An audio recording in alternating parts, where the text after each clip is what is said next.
سلامونه ټولو ته. نن تاسو ته د خپلواکي په هکله باندې خبرې کوو چې خپلواکي یعنې څه؟ استقلال یعنې څه؟ موږ اوس مهال په افغانستان کې موږ خپلواکه یو که نه یو؟ خپلواکي په څو قسمه ده؟ موږ کومې برخې خپلواکي ته خپلواکي ویلی سو، کوم برخې ته خپلواکي نسو ویلی؟ نن په دغه هکله باندې ټولې خبرې تاسو ته کوم، تر اضافي خبرې تېرېږم او ستاسو سر به یو څه ناڅه د استقلال او د خپلواکي په هکله باندې خلاص کوم. زه په دغه هکله باندې خبرې کوو او تر اضافي خبرې تېرېږو او انشاءالله چې په ډېر موضوعاتو به دلته تاسو خبر سئ. خپلواکي موږ په دوه قسمه راوړو. اولا د هیوادونو خپلواکیانې دي چې د یو هیواد دپاره څه خپلواکیانې ضرورت دی او فردي یعنې د یو شخص دپاره کومې خپلواکیانې ضرورت دي. په لومړی قدم کې یو هیواد دپاره علمي خپلواکي تر ټولو لومړی شرط دی. که یو هیواد په علمي ډول باندې د خپلواکه نه وي، یعنې په هر ډګر کې د تحصیل کړي ځوانان قدرونه یې نه درلود، دی په هیڅ عنوان باندې خپلواکه نه دی. که ته جنګي نظام لري، که ته هر څه لري چې ستا سره علمي قدر نه اوسي، مثلا د ټکنالوژي په برخه کې ته به ځي پاکستانیان راوړي، مثلا د ټکنالوژي په برخه کې ځي هندیان راوړي، چینایان راوړي، مثلا ډاکټر ځي هره ورځ کې هند ته او پاکستان ته او دې هېوادو ته روانې، ځکه چې ستاسو قدر نشته. همدا ډول باندې د یو مالي پروژې د تطبیق دپاره ته د بهر څخه متخصصین راوړي چې ستاسو دپاره یو عادي پروژه د ډیزاین کړي. نو دې دپاره ګوره په لومړي قدم کې د خپلواک یو هیواد چې خپله هم خپلواکي کېږي، هغه ته د علمي قدرونو ضرورت دی. چې تاسو علمي قدر نه درلود، په هیڅ عنوان تاسو خپلواکه نسئ کېدلی. دویم قدم کې اقتصادي خبره ده چې کله مو ستاسو سره قدرونه ډېر سوه، نو خامخا به اقتصاد مو هم سره سم سي. یو هیواد د بل په ډوډۍ باندې، د بل په خیراتو باندې په هیڅ عنوان باندې خپلواکه او مستقله نسي جوړېدلی، ځکه چې په همداسې ډول باندې موږ تاسو په دري ژبه کې یو اصطلاح ده، وایي کسی که نان دهد فرمان دهد، یعنې څوک چې ډوډۍ ورکوي هغه امرونه هم ورکوي. نو دلته اقتصاد دویم قدم کې دی چې هر هیواد اقتصاد صحیح و، اقتصاد یې درلود، نو هغه ته موږ خپلواکه ویلی سو. او که اقتصاد یې صحیح نه وي، هغه خپلواکه نسي کېدلی. په دریم قدم کې سیاسي خپلواکي ته ضرورت دی. په دریم قدم کې یو هیواد دپاره سیاسي خپلواکي چې کله د علمي بنسټونه درلودل، چې کله د اقتصاد صحیح وي، خامخا به ته سیاست هم ګټي. او که ته د علمي قدرونه دې نه درلوده، که اقتصاد دې صحیح نه وي، بیا به په سیاست کې به هم ته ضعیف وی، ځکه چې سیاست دی په پیسو او په علمیت باندې ولاړ. چې کله دې دا دوه برخې صحیح وه، نو خامخا سیاست هم صحیح کېږي. په څلورم قدم کې پوځي خپلواکي ده چې کله دې علمي قدرونه در سره وه، اقتصاد در سره و، سیاست در سره و، نو په هغه وخت کې چې ته پوځ هم ولرې، بیا ته یو خپلواکه هیواد جوړېدلی سي. د مثال په ډول باندې که ته علمي قدرونه نه لرې، که ته اقتصاد نه لرې، که ته سیاسي روغ جوړه او سیاسي بنسټ نه لرې، هره ورځ کې د سیاسي بنسټونه نړېږي نه، یعنې په هر څو کاله کې یو سیاسي بدلون درته راځي، بس هر مشر چې راغی خپل ځان خپلواکه بولي. علمیت دې سم نه و، اقتصاد دې سم نه و، سیاست چې هره ورځ کې ړنګېږي او راړنګېږي، بېرته جوړېږي، په هیڅ عنوان دی خپلواکه نسي کېدلی. او په آخر کې پوځ. ګوره یو پوځ دپاره څه شي پکار دی؟ یو پوځ دپاره لازمه دا ده چې دی خپل د هیواد د منابعو څخه پیسې پیدا کړي، خپل د ځان دپاره کارخانې جوړې کړي، خپل د ځان دپاره لابراتوارونه جوړ کړي، خپل د سیمې د دښمنانو دپاره دی وسله جوړه کړي، او بیا وروسته یې هماغه ته یو خپلواکه پوځ ویلی سو. د مثال په ډول باندې موږ په نړۍ کې 3 خپلواکه پوځ لرو. یو د روس خپلواکه پوځ دی، یو د چین خپلواکه پوځ دی، یو د امریکا خپلواکه پوځ دی. دغه پوځونه چې دي هر یو همداسې موږ کولی سو چې فرانسې ته هم ووایو، ځکه چې فرانسه هم په نظامي برخه کې دوی لابراتوارونه لري، دوی جنګي وسایل لري، خرڅوي یې د هر څه. همدا ډول جرمني او انګلستان په کم دی، خو فرانسه چې د ایربس کې ډېر سهم لري، ایربس جنګي الوتکې هم جوړوي، بیا خپل فرانسه د ځانه هم تیاري جوړي جنګي، او همدا ډول نظامي وسلې جوړي، ډېر شیان جوړي. نو که موږ داسې لابراتوارونه ولرو، تولیدات ولرو، د خپل سیمې په دشمن وپېژنو، د هماغه دشمن دپاره موږ یو لابراتوار ولرو، د هغه دپاره خاص شی مو جوړ کړی اوسي او په سیمې کې خلک په موږ څخه وبېرېږي، بیا په هغه ډول وخت کې بیا په هغه وخت کې تاسو نظامي خپلواکه هم یاست. د اوس مهال چې په سر مو تیاره ګرځي او تاسو د مځکې پر سر باندې حیران یاست چې وروره منه اوس به موږ په سر یې وایي، اوس به وایي، او دلته په میډیا کې راځي چې باید فلانکي او فلانکي هېواد دی موږ په یو خپلواکه ډول باندې ومني. ګوره یو دا دی چې په خپلواکي په زور اخیستل کېږي. که ستا سره علمي زور شته، که تا سره اقتصادي زور شته، که ستا سره سیاسي زور شته، که ستا سره پوځي زور شته، بیا خو ځه واخله، ولې زارۍ کوې؟ زور خپلواکي په زاریو نه راځي. دا باید په یاد ولرو چې موږ د علمي اړخه موږ صفر یو، اقتصاد صفر یو، سیاست صفر یو، پوځ صفر یو. نو دې دپاره موږ هېڅ وخت ځان دا چې زړه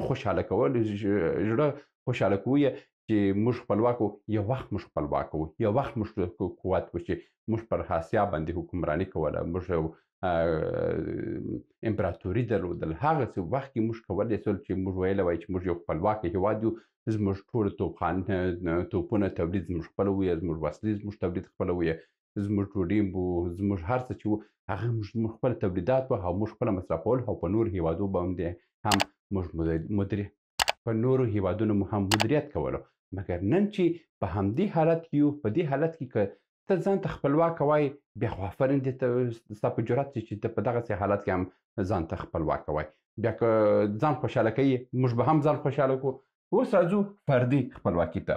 فردي خپلواکي ته یو انسان دپاره یو هغه د اجتماعي ازادي ضرورت دی چې په لومړي قدم کې اجتماعي ازادي دی چې د هر چا حق دی په یو اجتماع کې په آزاده ډول باندې دی وسې کړی ژوند وکړي. د اوس مهال په افغانستان کې که څوک په اجتماعي حالت کې که څوک ژوند کوي، دته توهین کېږي، رټل کېږي، جنګ کېږي، هر څه کېږي. دا ازادي نه ده. که څوک خپل نظر وړاندې کوي، که د بل چا د طبیعت سره ونه لګېدل، بس ویې وژني، ټک هر څه پکښې کې ازادي ده. نو دې ته فردي ازادي نه وایي، اجتماعي ازادي نه وایي. دلته یو انسان آزاده نه دی چې خپل نظر وړاندې کړي. بس یو بېسواده سړی چې په ژوند یې نه کتاب خلاص کړی دی، نه د مکتب دروازه لیدلې دی، نه پوهنتون ته تللی دی، هېڅ ځای هم تللی نه دی، چې د ستا خبرې خوښ نه سوه، ویي دي، وژني دي، توهین درته کوي، هر څه کوي. مګر همدغه توهین، همدغه ښکنځل که ته په چین کې یو بل کس ته وکړې، حتی د اعدام تر زنډۍ پورې به ته ورسېږي، ځکه چې د اعدام حکم توهین ته دی. ته په چین کې هېڅ چاته نسي کولی توهین وکړي. ته په همدا اوس په اروپایي هېوادو کې، په استرالیا کې که چاته ته ښکنځل وکړو، ته پولیس زنګ وهي او تا وړي. ته چاته حق نه لري چې ښکنځل وکړي، ځکه چې ښکنځل ډېر خطرناکه شی دی. او په دې باندې بیا انشاءالله چې یو ویډیو هم درته جوړوم، زموږ یو بل پروژې باندې کار کوو، انشاءالله چې وګورو چې هغه پروژې کامیابه شي. اقتصادي ستونزه له امله که هغه اوس وکړی، مستندونو ته موږ ځو. دا اوس کې چې کارونو بوختیا ډېره ده، نو هغه ته چې ولاړو، په هغه کې به ډېر شیان تاسو ته په یو تحقیقي ډول باندې بیان کوم. په دوم قدم کې یو انسان دپاره اقتصادي ازادي مهمه ده. لکه څنګه چې یو هېواد دپاره اقتصادي داسې مهمه دی، هغه دپاره هم اقتصاد ډېر مهمه دی. چې ته اقتصاد ونه لرې، نه روحاً ته آزاده یې، نه جسماً ته آزاده یې، په هېڅ ډول باندې ته آزاده نه یې. نو یو هېواد چې کله هم اقتصاد سم سو، نو افراد هم خپلواکه کېږي، افراد هم ازادي پیدا کوي. نو بیا په هغه صورت کې موږ کولی سو چې ځان ته ووایو چې موږ یو خپلواکه انسانان یو. په فردي کې دریم قدم کې علمي خبره ده چې کله اجتماعي ازادي دې پیدا کړه، اقتصادي ازادي دې پیدا کړه، په دریم قدم کې که ته علمي ازادي هم ولرې، که ته علمیت هم ولرې، بیا په هغه صورت کې خلک دې هم مني، خلک هم درته احترام کوي. دا هر څه یعنې خبرې ښه خبرې وسې کړی، مثلا اقتصاد دې سم اوسي او علمیت دې سم اوسي، دا هر څه بیا په هغه صورت کې اوس زیاتره خلک به وایي چې علم چې دی په اول کې پکار دی. نه، علم که اجتماعي رول دې سم نه و، که اجتماعي اخلاق دې سم نه وي، او په اقتصاد دې سم نه و، دا دوه سره تړلي دي. دا دوه چې ته ونه لرې، بیا علم چې ته ولرې هم بې فایده وي. نو دریم قدم کې حلم د یو انسان دپاره ډېر ضرورت دی او په څلورم قدم کې جسمي خپلواکي دی. جسمي خپلواکي دا ده چې یو څوک هغه خپل هیواد کې دی په آزاده باندې رفت آمد وکړي او څوک دی په دې باندې وپوهېږي چې زما ژوند ته خطر نشته، ما ته څوک بده نه کوي، څوک ما مخ ته نه درېږي، زما موټر سایکل ما څخه نه اخلي، ما موټر ما څخه نه اخلي، زما مال ما څخه نه اخلي، زما ځان او زما سرمایه زما هر څه خوندي ده. نو بیا دې ته فردي خپلواکي وایي چې په یو هیواد کې ته هر څه ازادي لرې. اوس مهال په افغانستان کې که موږ اجتماعي خپلواکي په حساب باندې یاد کړو، هېڅ انسان بیچاره خپلواکه نه دی په افغانستان کې. که یو څوک همدا اوس هم خپل درد وایي چې وروره زه وږی یم، خپل د ماښام ډوډۍ نه لرم، وژني نه یې پرېږدي. ته څنګه وږی؟ ولې وږی؟ ورځه کار وکړه. چیرې کار چیرې دی؟ ولې دا نور خلک خو د ماښام ډوډۍ پیدا کوي، تی ولې نه پیدا کوي؟ دا ډېر غیر منطقي خبرې دي چې همدا اوس هم حاکم کوي. تېر نظامو کې هم حاکمانو دا کوله، مګر وخت چې ته خپل ملت دپاره هېڅ نه لرې، بیا ته ملت ته وایې یو بېسواده سړی هېڅ وخت نشي کولی بیچاره. تا د 40 کاله دی بېسواده ساتلی دی چې بېسواده ساتلی دوی دپاره ته باید یو شی ولري چې شی دوی دپاره ته شی نه لري، نو څنګه درته وایي چې ورځه خپله کار وکړه، دا نور څنګه پیدا کړي؟ ته هم پیدا کړه. دا خو ډېر غیر منطقي خبره ده. بل اقتصاد چې هر کور ته ولاړ شي همدا اوس یعنې په بسته میاشت کې داسې کسان شته چې اته 1500 افغانۍ هم دی په افغانستان کې نشي پیدا کولی. یعنې د نن شپې ډوډۍ ولري، سبا شپې ته دوی حیران دي چې دوی ماښام ډوډۍ څه وخوري. یعنې د افغانستان کې چې پرمختګ نه کېږي، ستونزه هم دغه د اقتصادي خپلواکي خلک نه لري. یعنې چې نن شپه ډوډۍ وخوړه، د سبا شپې په فکر کې دی چې سبا شپه موږ څه شی وخورو. چې کله دې دا مغز فعال وي، اقتصادي حالت د صحیح وي، بیا په هغسې وخت کې علمي اقتصادي خپله سره مرسته کوي چې کارونه جوړ کړه، پیشرفت وکړه او پرمختګ وکړه. په هغه صورت کې به ته خپلواکي درسې. او په دریم کې علمي خپلواکي. علمي خپلواکي دا ده چې اجازه ورکړي چې هر یو په هر برخه کې چې غواړي تحصیل وکړي هغه دې باید وکړي.